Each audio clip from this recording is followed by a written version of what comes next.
Hello everyone. आज का topic बहुत ज़्यादा इम्पॉर्टेंट है। हम सब की लाइफ में कभी ना कभी ऐसा फेज़ आता है जब हमें लगता है कि यार बिल्कुल मोटिवेशन फील नहीं हो रहा, किसी भी काम को करने का मन नहीं कर रहा है एक्चुअली। तब जायज़ है कि सब परेशान हो जाएंगे यार कि लाइफ में काम कैसे चलेगा अगर हमें कुछ भी काम करने का मन नहीं कर रहा, किसी चीज़ के लिए मोटिवेशन नहीं आ रहा। तो ये चीज़ पहले समझ लेना है कि ये सबके साथ होता है, ठीक है। हमेशा थ्रू आउट लाइफ कोई भी मोटिवेटेड नहीं रहता, अप्स एंड डाउन्स आते रहते हैं, ठीक है। तो परेशान होना बंद करो और ये सब समझो सबसे पहले कि मोटिवेशन का ओरिजिन क्या है, मोटिवेशन आता कहाँ से है। मोटिवेशन हमेशा ही स्कैरसिटी से आता है। अगर कोई चीज़ हमारे पास नहीं है, हमारे अंदर उसको अचीव करने का एक मोटिवेशन आ जाता है। मोटिवेशन आता है फेलियर से। अगर किसी स्टेज में हम लाइफ में फेल हो गए हैं तो हमारे अंदर मोटिवेशन आता है कि इस बार उस चीज़ को हम हासिल करेंगे। मोटिवेशन आता है किसी के साथ कॉम्पीट करने में, ठीक है।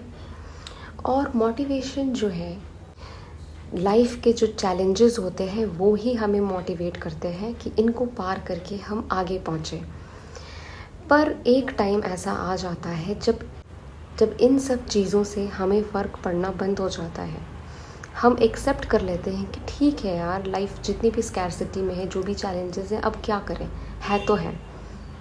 ये चीज़ें हमें मोटिवेट करना बंद कर देती हैं और तब हम बहुत परेशान हो जाते हैं कि अब हम क्या करें, अब हमारा काम करने का कोई मकसद ही नहीं बचा, ठीक है।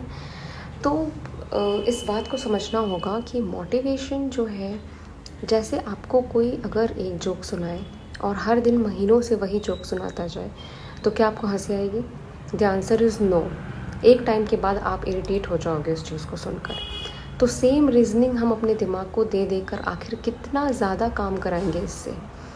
किसी भी चीज़ से आप मोटिवेट हुए हो, कोई भी आपका टारगेट हो, पर अगर अपने माइंड को आप हमेशा एक ही बात, एक ही रीजनिंग दोगे कि अगर मैंने ये नहीं करा तो मुझे वो चीज़ नहीं मिलेगी, suppose what ever it is, तो आपका माइंड भी एक दिन इस चीज़ को एज अ मोटिवेशन लेना बंद कर देगा, ठीक है। It is quite normal. तो हमें क्या करना है, मोटिवेशन को रिप्लेस करके डिसिप्लिन को लाना है। जहाँ पर हम मोटिवेशन को कैरी करते हैं, डिसिप्लिन हमें कैरी करता है। Always remember this. This is the biggest difference between both of this, okay. Motivation को हम कैरी करते हैं और डिसिप्लिन जो है वो हमें कैरी करता है।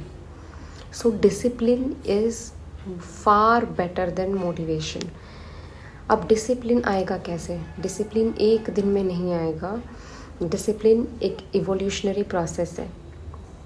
हम सब के लाइफ में, हम सब के मन में एक्चुअली एक ऐसा पिक्चर होता है, एक परफेक्ट लाइफ का पिक्चर बना हुआ होता है, जहाँ पर हम हर चीज़ बहुत परफेक्टली करते हैं, लाइफ बिल्कुल स्मूथ चल रहा होता है। पर वो पिक्चर हम सबको ऐसा लगता है कि बहुत अनरियलिस्टिक है, बहुत आइडियलिस्टिक है, कभी भी पूरा नहीं होगा।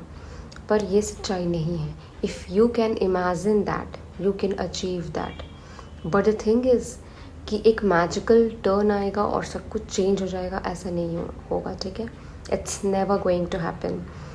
करना क्या है, अपने लाइफ में चुपके चुपके अच्छी अच्छी हैबिट्स को इंट्रोड्यूस करना है, ओके।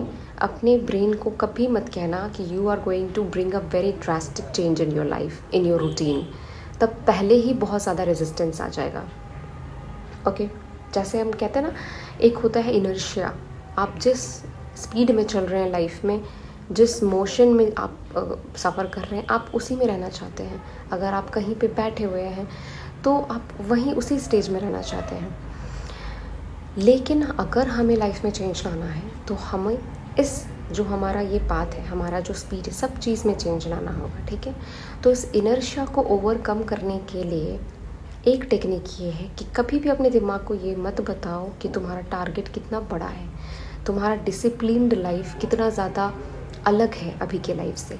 तुम चुपके चुपके चीज़ों को इंट्रोड्यूस करते जाओ लाइफ में। फॉर एग्ज़ाम्पल, अगर तुम चाहते हो कि तुम्हें लाइफ में 5 बजे सुबह उठना है और जब तुम ये उठने लगोगे तो तुम्हारी लाइफ कुछ और ही होगी। दिस इज़ रियलिटी, ऐसा होता है। तो वो जो एनर्जी तुम्हें मॉर्निंग की चाहिए, वो जो फील चाहिए तुम्हें, वो तुम्हें पता है कि कितना ज़्यादा प्रेशियस है तुम्हारे लिए। पर अगर तुम कहोगे कि चलो आज अलार्म लगा लेते हैं, कल उठ जाएंगे, अगर उठ भी गए तो ये ज़्यादा लंबा समय तक कंटिन्यू नहीं कर पाओगे, ठीक है। तो तुम्हें क्या करना है, सपोज़ तुम 8 बजे उठते हो तो पहले तुम 7:30 7 कुछ दिनों तक उठो, फिर 6 साढ़े 6 तक उठो। उसके बाद तुम धीरे धीरे जा कर के 5 AM तक अपने इस रूटीन को शिफ्ट करो। ओके, तो ये हो गया चुपके चुपके अच्छी हैबिट्स को इंट्रोड्यूस करना कि आपके दिमाग को भी ना पता चले, आपके माइंड को भी ना पता चले, और वो आपको बिल्कुल रेस्ट्रिक्ट ना कर दे आगे बढ़ने से। ओके, को तुम्हें पता है कि तुम्हें खाने के बाद, डिनर के बाद वॉक पे जाना है, पर हर दिन मन नहीं करेगा। ओके, किसी न किसी दिन मन नहीं करेगा। और अगर तुमने ये आदत लगा दी खुद को कि चलो यार चलता है, आज नहीं जाते हैं, तो फिर तुम्हारा मन और भी ऐसे चीज़ें और बंक मारेगा सारे रूटीन में। तो तुम्हें क्या करना है कि बस निकल जाना है। एक बात ना हमेशा याद रखो, जब भी तुम कोई अच्छे काम को करोगे, डिस्पाइट कि तुम्हारा मन तुमसे उस टाइम क्या कह रहा है, वो रेस्ट करना चाह रहा है या क्या करना चाह रहा है या बहाने बना रहा है, अगर तुम उसको ओवरकम करके वो चीज़ को कर लेते हो तो तुम्हें जो हैप्पीनेस मिलेगी, जो सेटिस्फैक्शन मिलेगा, वो अलग लेवल का होगा। और वही जो कंसिस्टेंसी मेंटेन हो जाएगी ना किसी भी अच्छे हैबिट की, वो लाइफ में बहुत बड़ा चेंज लेकर के आता है ओवर द टाइम। अब भी तुम्हें नहीं समझ आएगा, धीरे धीरे चेंजेस दिखेंगे, और एक दिन तुम देखोगे कि कम्प्लीटली ब्लैक एंड वाइट का डिफरेंस आ गया है लाइफ के अंदर। और वो आया सर तुम्हारी एक छोटी सी आदत को कंसिस्टेंसी के साथ फॉलो करने से। अपने आप को बेहतर बनाने के लिए, अपनी लाइफ को बेहतर बनाने के लिए तुम्हें ही कदम उठाना है, कोई बाहर से नहीं आएगा। बाहर के लोग सिर्फ तमाशा देखते हैं, सिर्फ ज़्यादातर लोग इंतज़ार करते हैं कि तुम कैसे फेल होते हो, कब फेल होते हो, और अगर मतलब उनको ना तुम्हारे बस रिज़ल्ट से मतलब है। तुम्हारे जो साइलेंट बैटल्स होते हैं, इनर बैटल्स होते हैं, वो उनमें हेल्प नहीं कर पाएंगे, बिकॉज़ उनको ये चीज़ें दिखाई भी नहीं देंगी। अगर दिखेंगी भी तब भी they are not going to help you. बहुत कम ऐसे होते हैं जो तुम्हारे हमेशा साइड में खड़े रहें कि okay whenever you need me I am there for you. तो ऐसा नहीं होता है। जस्ट प्रॉमिस योर सेल्फ कि तुम अपने साथ हो। अगर वीक में 5 डेज़ एक्सरसाइज का रखा है और अगर 3 डेज़ या 4 डेज़ भी कर पा रहे हो तो अपने आप को शाबाशी दो और कहो कि नेक्स्ट वीक में इसको हम 5 डेज़ कर लेंगे, ठीक है।